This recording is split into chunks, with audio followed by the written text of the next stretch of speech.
Ano ya? Ipaparealize ko sa imo pa di, kung gaano kasakit maging sarong teacher. Itaram ko man yan pa di. Ay, dangugon mo nga ni muna ako pa di. Dangugon mo nga ni muna ako pa dita. Ipaparealize ko sa imo pa dita. Huna garo ka mga demonyong ini. Parelax-relax kami digdi ay. Sige. Hello mo ha? Sarong maestro. O sarong maestra. O sabi ito, sarong teacher. 30 to 40 estudyante. Minsan, minaabot pa 50. Imagine mo pa rin. Imagine mo. Saro ka lang. 40 estudyante. Siguro mga 20 o 30 dyan sa mga estudyante yan, mga duro-demonyo. Siguro mga kabanga ka estudyante mo, matatagas ang payo.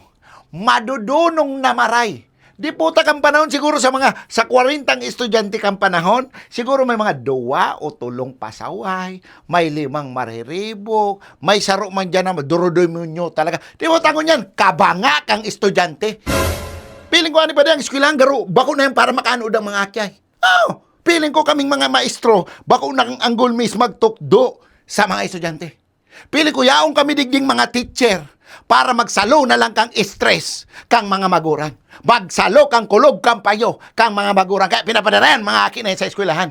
Tian mo na. Ay mga, I don't sign up for this shit. Gusto mo kaming mga maestra maging panduwang magurang kang aki mo. Tapos dahil ko pwedeng disiplinahon ng aki mo? Ano lukuhan? Ang mga maestra is supposed to be pangduwang magurang kang mga kaakian. Kung dahil kayang patultulon sa harong, at least pwedeng patultulon sa eskwelahan. Paano may mapapatultulan? Kung ni anggutan dahil nga ni pwedeng taraman. Mga didingkila na maray. Dikit-dikit na masabihan, matampo ka agad. Masumbong sa magurang. Undi puta, anggutan mo, sumagurang na ang kalaban mo. Ara mo kang panahon, ha? Ara mo kang panahon. Pag inanggutan ako ni teacher, remati man ako kay Madire, sorbolan. Pag pinakol ako ka maestra, rarapadohon man ako ni Madire, sorbolan. Pirming magkasurog ang magurang, tsaka maestra, para patultulon ang mga aki. Arog kayang kang panahon.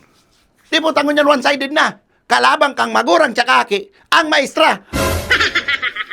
Kaya desin na maggalas kung tano arog kayo ng mga kakian mo yan. Dikit na sana, magkakasungay na. Pinuputol ang sungay kang aki sa harong, bako sa eskwelahan.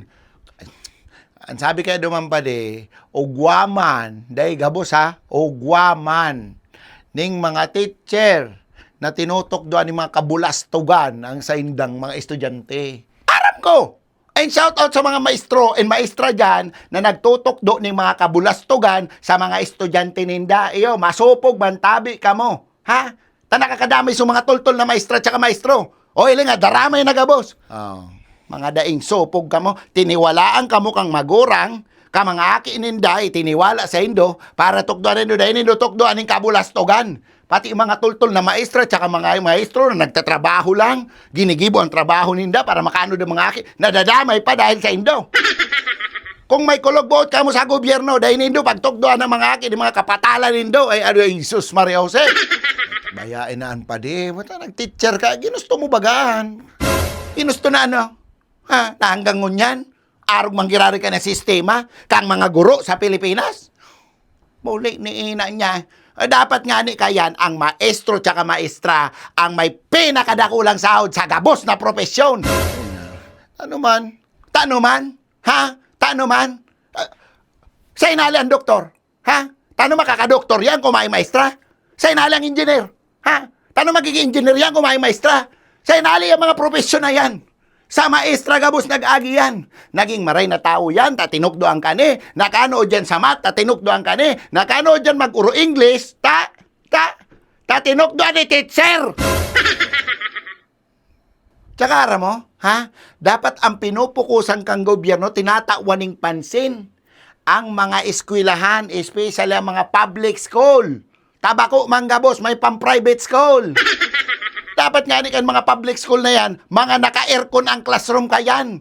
Maging komportable lamang ko ta mga kaakian, dawa sa eskwelahan na sana. Di po ta, mainit na nga ni sa harong, pag abot mo sa eskwelahan, garo pa impyerno. Mainit ito na maray, di ba? May electric pan mangkuta ka mo. Kontribusyon pa kang magurang. So mga panlinig sa school, kontribusyon pa ka mga magurang. So, mga kung ano-ano sa eskwelahan, project pa kang mga aki. Di pa. Araw kita kayong kapobre. Ha? Araw kayong kapobre ang Pilipinas? Di ako tubod. Ako tubod. Na mayong budgetan. Dapat yung mga eskwelahan na yan, safety. Safe ang mga aki dyan. Dapat yan, kompleto ang CCTV ka yan. Dapat may mga fire extinguisher yan. May mga training na kung ano-ano. Security guard na palibot. Ha? Tiniwala ka mga magurang sa akin nila sa eskwelahan. Bako iyo. Bako. Mga private school, may mga guard. Kompleto ang mga private school. Siyempre, private an. O paano man pala sa public? Tanod. Blik ni ina niya. Kaya kung minamalit ang mga tanod, ginigibo nila trabaho. Pero sinasabi ko, tawan nilang, kaya man-an. Kayaan, imposible man na dae. Nakakagastos nga ni sa ibang bagay, ay ano naman na.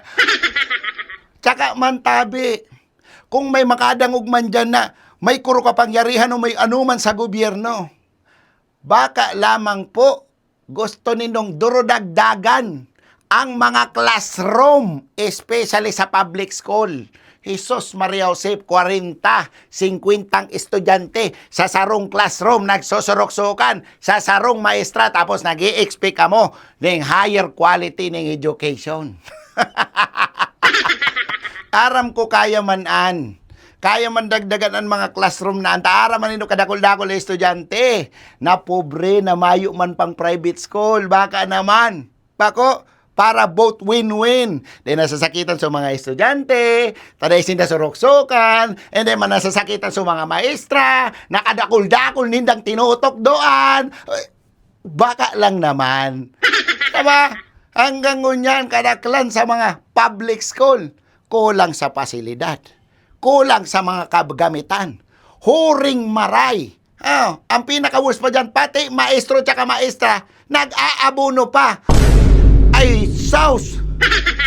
Teacher sa Pilipinas, be like underpaid, overwork, overstress, pressure na maray, oversacrifice, and underappreciated.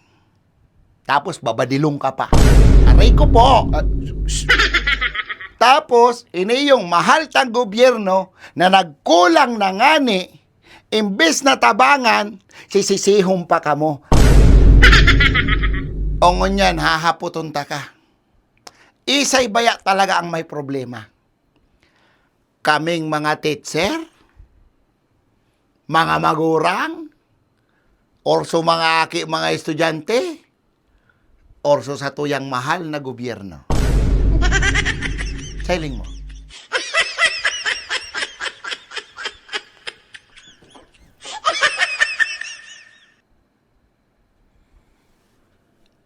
Isip man ang ganda may problema.